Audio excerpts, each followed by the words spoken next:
Oh my goodness, what does he mean? Car. And he was like, what? What alcohol? Pacifier. Dummy. Americans never speak like this. Hello everyone. Today we'll be talking about American English versus British English. We're going to discuss 5 main differences: pronunciation differences, spelling differences, differences between collective nouns, vocabulary differences, and differences between past tenses.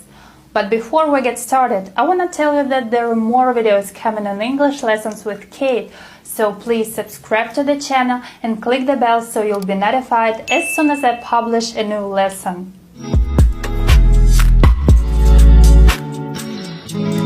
The first part we're gonna talk about is, of course, pronunciation. You probably know that British people and American people pronounce things in extremely different ways. In Britain, most people don't pronounce the R sound. The letter R is only pronounced when it's followed by a vowel, like in words read or raised. And in the United States and Canada, people always pronounce the R sound. Either the R sound is in the middle or at the end of the word. Park, park. Car, car. Stare, stare. Care, care. Fair, fair. Well, in British English, the R sound is dropped if it goes at the end of the word or after a vowel sound. Another important thing is the sound T in American English becomes D if it goes between 2 vowels. Let's look at the examples and compare American to British accent. Water, water. City, city. Potato, potato. Reality, reality. Letter, letter. Creative, creative. As you can hear, British English sounds completely different. I love British accent, but American one is much easier for me, and I really enjoy the way it sounds. It's like music for my ears. And now let's dive in the second part, which is spelling differences. You've probably worked with Microsoft Office. It's a program for creating documents. And if you write a word color, the word gets underlined with a red line, like there is a spelling mistake, but this is not the case. The reason is MS Office has American Dictionary as default. And it's extremely important to know spelling differences between American and British English, and in this part I want to teach you some of them. In British English, for example, some words have extra letters, like words favor, color, neighbor. In American variant, we drop the U sound because we don't pronounce it. In American English, we write verbs like analyze, organize, realize with ZE at the end. And in British English, it will be with SE, like analyze, organize, realize.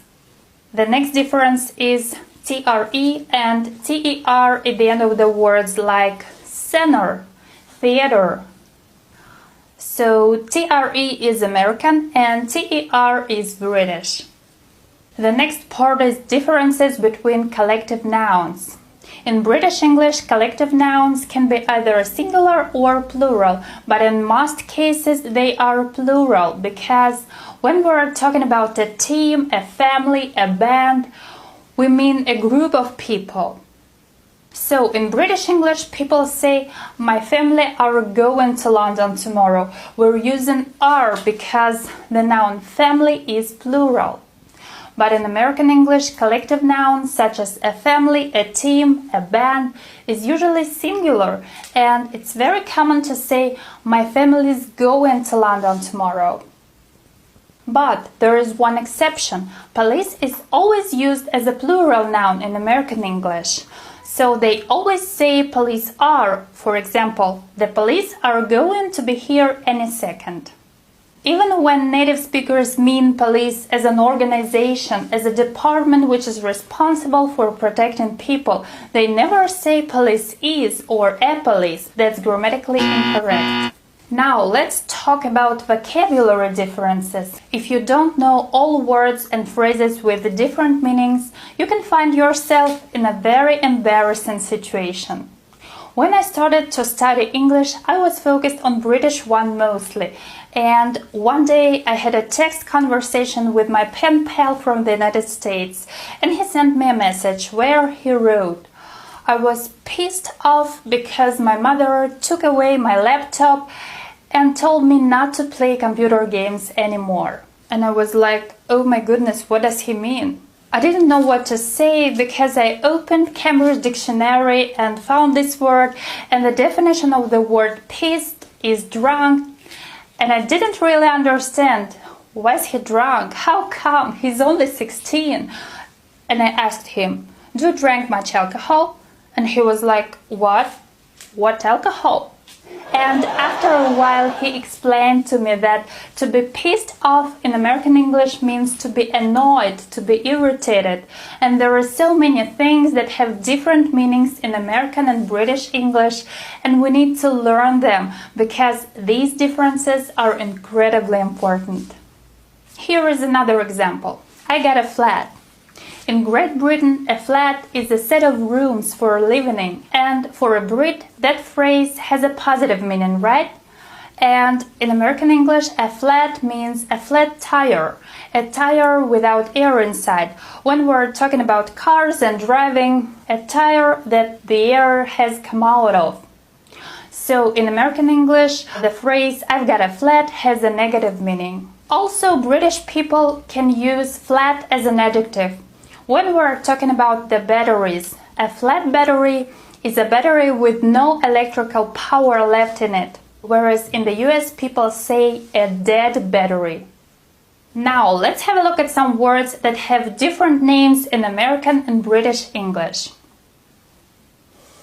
Subway, underground, cell phone, mobile phone, elevator, lift, apartment, flat, closet, wardrobe, diaper, nappy, cookie, biscuit, sneakers, trainers, eggplant, aubergine, pacifier, dummy, French fries, chips, sprinkles, hundreds and thousands, broil, grill. In American English, to broil means to cook something under a very hot surface in a cooker. And in British English, this thing called to grill. And cooking something over a fire or hot coals with the heat coming from directly above or below the food. The American would say, for example, broil the steak for 5 minutes, and British people would say, grill the steak for 5 minutes. And now let's talk about the differences between past tenses.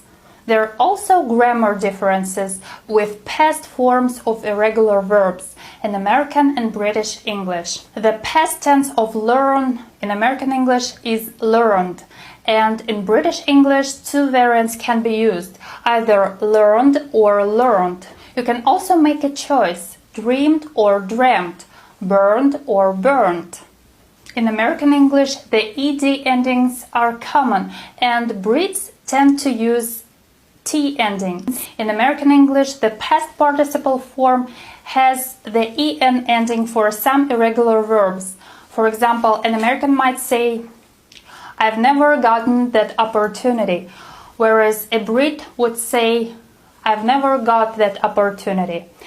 And let's mind the pronunciation here. Let's say it with a British accent. "I've never got that opportunity." Americans use both got and gotten in the past participle. Brits only use got. Don't worry about these small differences. It's not that important because people in both countries can easily understand you if you say either learned or learned, got or gotten. And now let's talk about some grammar aspects. If you're gonna go to the United States, please don't forget that In America, people don't use tag questions at all. It's nice weather, isn't it?